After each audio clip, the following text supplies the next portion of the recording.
What's up, guys? Here's my progress on my Taj Mahal. Almost finished with this half here. Or not really half, more this corner, this corner, this Taj. I still got to finish these two Tajes, or at least one, to be considered fully halfway done. So yay, happy dance.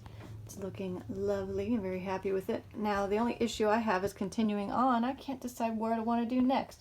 I would love to do some beading because I am adding extra beads, namely these guys. Also, I've changed the flowers in the corner. I really hated the way those flowers were looking. They were a combination of the reds and the orange in there, and I just didn't like how they all looked with the pastels. So I decided to change it to purple.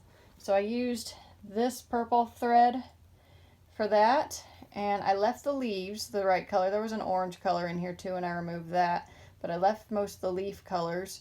And then I'm planning on, I'm wanting to increase the bead ratio. So this is the bead that I'm going to use on that. I'm also replacing this color bead for this part here. I just want to punch up the purple a little bit. There's not a lot of purple in here.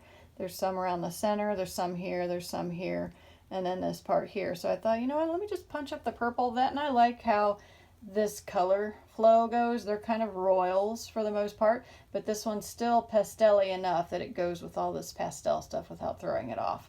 The original flower that I stitched over in that other corner there had a very 70s living room vibe to it, and I didn't like it. Like everything that I've stitched on here, I'm like, oh my god, I love how these colors just go together. And then I got to this spot and it was like, so I decided to change it. So I'm making it purple because more purple is always a good thing. A few other things. This is another purple bead that I've kind of decided to mix with this one because I was just doing it all in one color just seemed kind of boring. So I thought, well, I'll throw kind of this purple iris color in with it. And the main reason I picked this one is because this is another color used in this design. And I thought those two kind of looked same family, so I feel like this will make it look like it belongs on here. I also am adding more treasures or bicones. These are the dark purple. I don't know if they're too dark. They almost, to me, I'm like, if you stitch it down and you can't really tell what the color is because it's so dark, what's the point, So I might use a lighter purple. I've got plenty to pick from. I'm adding some of these, around here somewhere. I would love to add this one. I love these Pacific opals. And I've always liked how they looked with my fabric that I chose for this. People always ask me what this fabric is. This is Deep Sea by Crossed Wing, and I believe this is a 28 count linen. And I chose 28 count because of all the beads. I didn't want to have crowding issues. I have done some beading in this center motif here. So, I'm kind of torn now. Once I finish this whole thing, do I bead all this and then move down? I'm kind of thinking, I don't like having my beads spending a lot of time rolled up in the scroll frame, even though I do use, I don't know what this fabric is called. It's not felt. It's that fabric that people make blankets out of, like those no-sew blankets out of, whatever that stuff's called. That's what this stuff is. So I've got this, as a cushion for some of the beads and treasures here.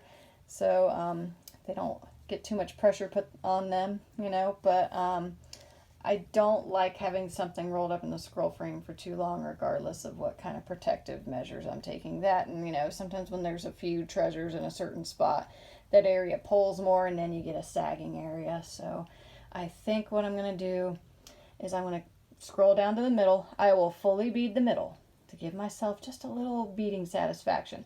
But the middle will never be rolled up too much. Like as you can see, this is the outside edge here, and this is as far as this is rolled up.